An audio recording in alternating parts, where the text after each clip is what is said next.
ಶೃಂಗಾರದ ಸೋಬಾನೆಯ ಕಣ್ಣಾರೆ ನೀನು ಹಾಡಿದೆ.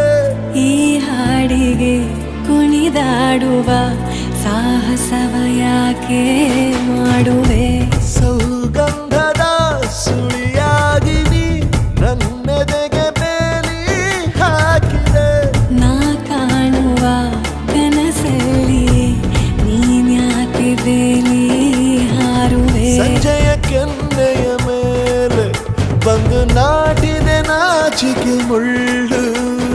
ಮನದ ಮಗು ಹಠ ಮಾಡಿದೆ ಮಾಡುವ ಕೊಂಗಾಟವ.